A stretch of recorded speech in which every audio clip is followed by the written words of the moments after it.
Ray and Charles Eames were some of the most prolific designers of the 20th century. They worked across a number of disciplines, from film to product design and architecture. They remain icons of modernism and serve as an excellent reference point for many young designers today. Charles Eames was born in 1907 in St. Louis, Missouri. From an early age, he showed an interest in making and structure, taking apart machines and studying how parts fit together. He enrolled in the architecture program at Washington University, but his tenure there ended before graduation. Accounts vary, but the reason most commonly cited is a clash between his modernist inclinations and the school's more traditional curriculum. After leaving Washington University, Charles continued to pursue design through self-education and practice. He worked in architectural offices and developed a practical understanding of materials and construction. In the mid-1930s, he moved to the Cranbrook Academy of Art in Bloomfield Hills, Michigan, which at the time was becoming a center for modern design education in the United States. Ray Kaiser was born in 1912 in Sacramento, California. Her formal training differed from Charles. She studied painting and fine arts and later worked in graphic and interior design. Ray attended the Bennett School and studied with a number of influential teachers, including Hans Hofmann in New York, whose instruction emphasized color, composition, and the discipline of craft. Her experience in the fine arts gave her a sensitivity to form and surface that would play an important role in the partnership. The two met at Cranbrook in 1940. Cranbrook provided a distinctive environment. It combined living, teaching, and making in one campus. Students and faculty engaged across many disciplines: architecture, metalwork, textiles, sculpture, and that cross-pollination became a cornerstone of the Eameses' later practice. In many ways, it reflected the teachings of the Bauhaus from decades earlier. Their first collaborations were practical and experimental, informed by the pedagogical model of Cranbrook, which valued hands-on study and the integration of art and industry. They married in 1941. They shared studio space, processes, and a conviction that design should connect to how people live their daily lives. From the start, their relationship was collaborative. Even when projects bore one or the other's name, their working method emphasized shared decision-making and close iteration. The Eameses' earliest technical breakthroughs were driven by wartime needs.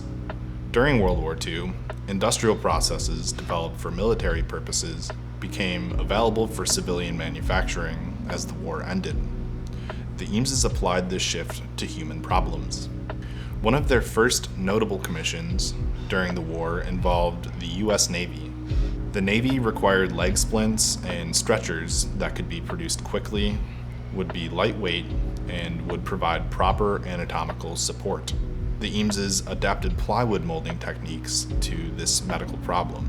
By using layered veneers, heat, and pressure, they were able to form compound curved surfaces that were strong, light, and comfortable. From a technical standpoint, these experiments were significant.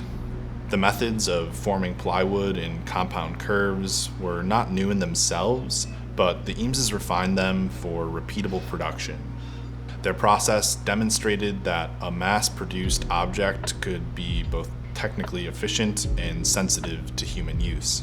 After the war, those methods migrated from medical equipment into furniture.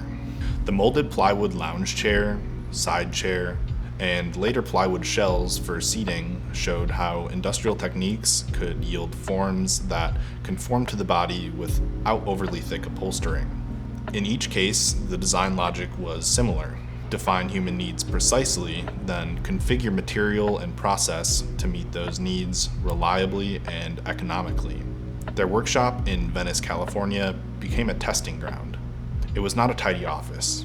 Plywood forms, test seats, molds, and jigs shared space with film equipment and found objects.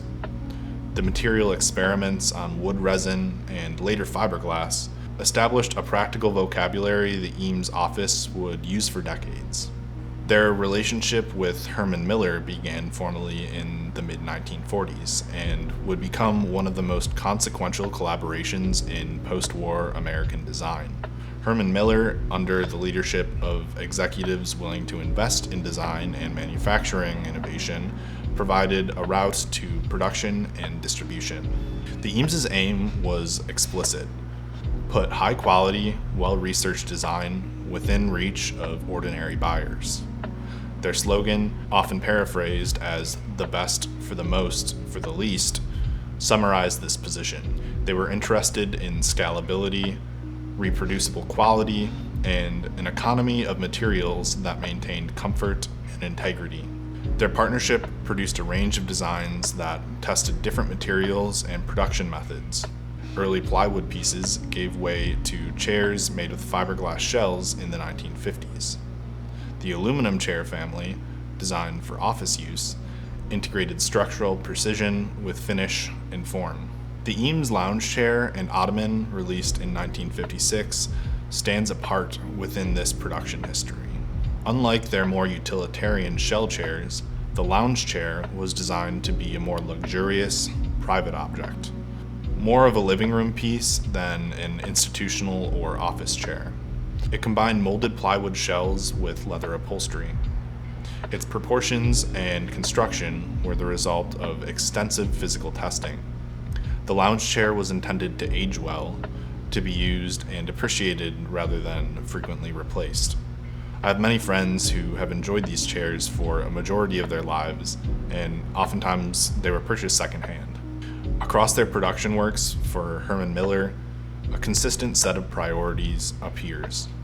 Ergonomics, tested through prototypes, material selection tied to manufacture, and a willingness to accept production costs where they yielded long-term durability.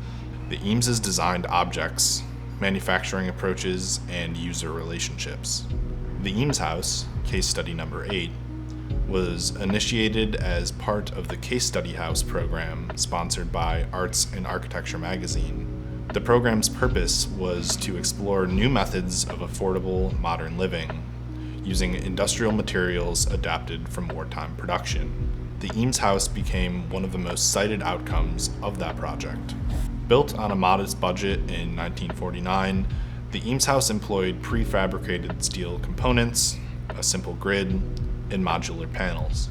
Its architectural style was straightforward. A regular structural frame allowed for variation in infill. The house functioned simultaneously as a studio and a private residence. What sets the Eames House apart is not only its formal clarity, but its interior practice. Shelving units, storage, and furniture were arranged not to demonstrate aesthetic minimalism, but to support heterogeneous living. The house contained folk objects, artwork, toys, and books alongside prototypes and furniture samples. It was both curated and lived in.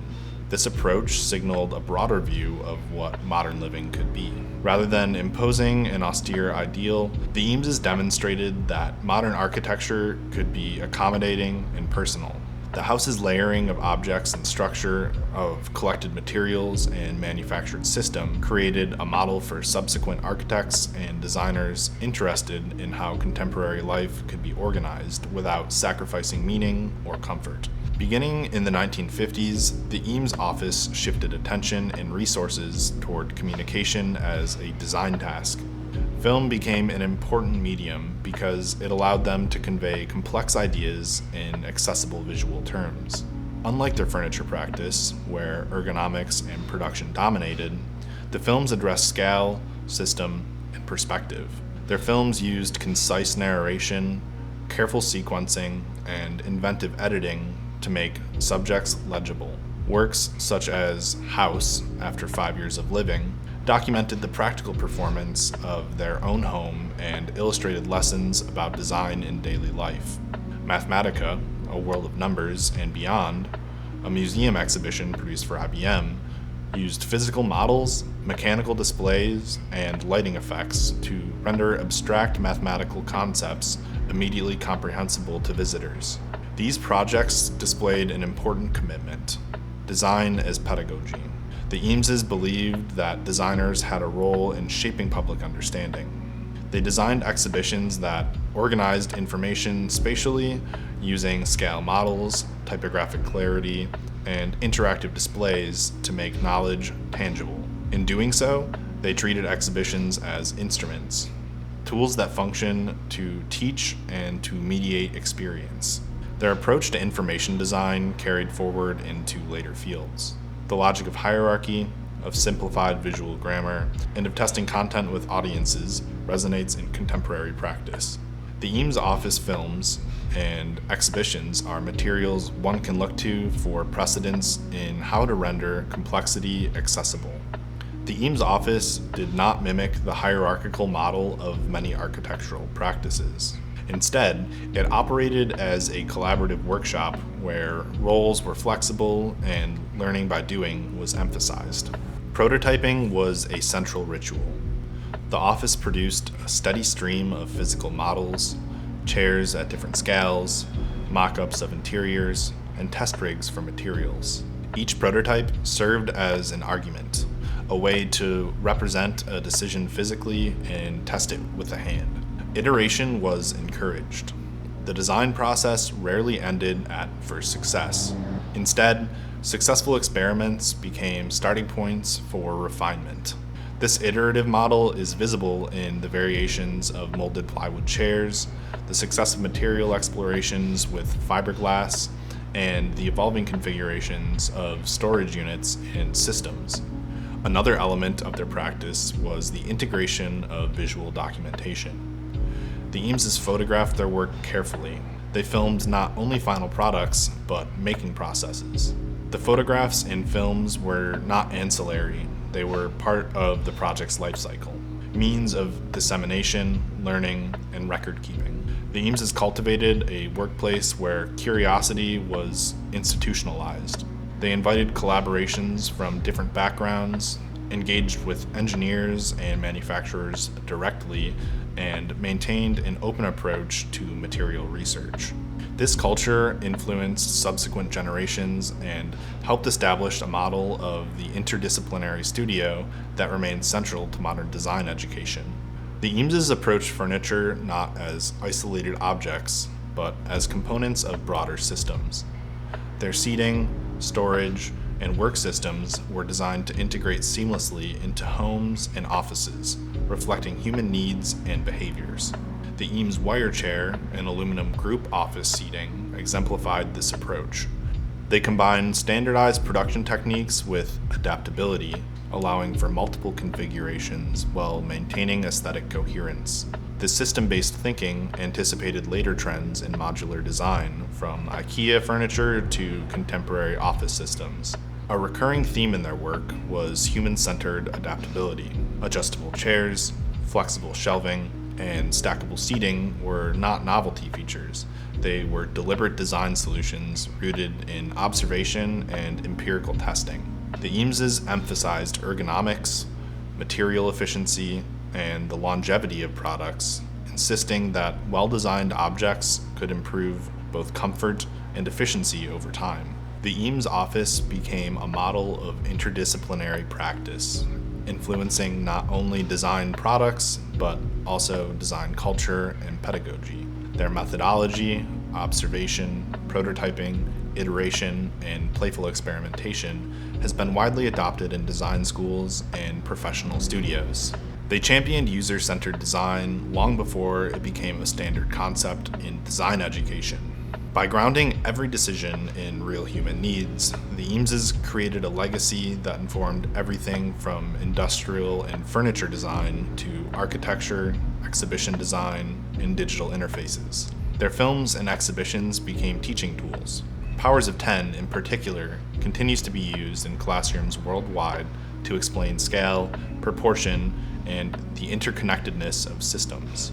Through these works, the Eameses demonstrated that design could be both intellectually rigorous and broadly communicable, bridging the gap between specialist knowledge and everyday understanding.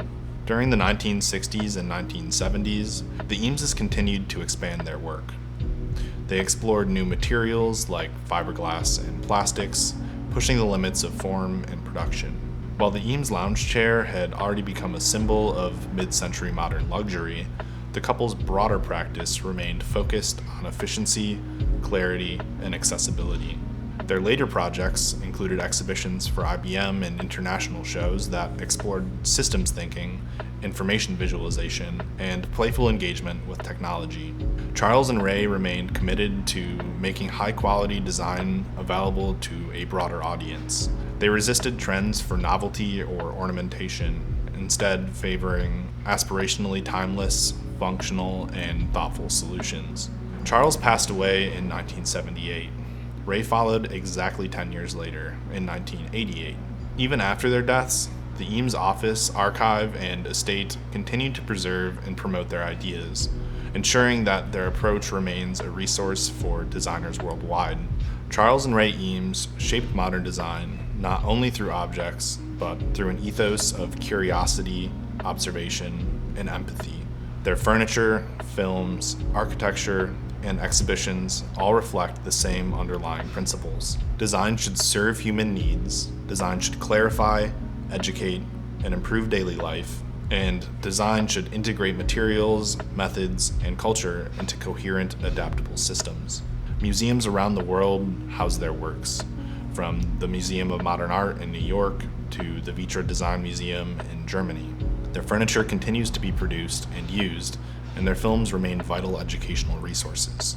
The Eames' influence extended beyond objects. Every user-centered interface, modular system, and multidisciplinary studio can trace a lineage back to their philosophy.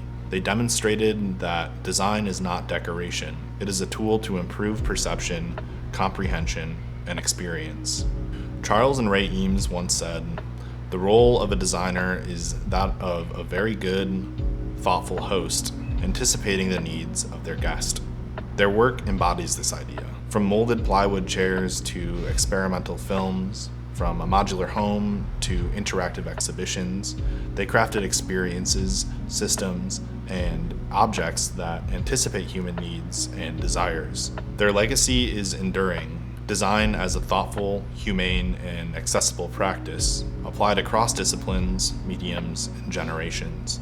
Thanks for checking out this video, guys. This has been Design Docs. If you enjoyed this video, it would be awesome if you would leave a like or subscribe to the channel. And thank you for checking it out. All right, see you in the next one.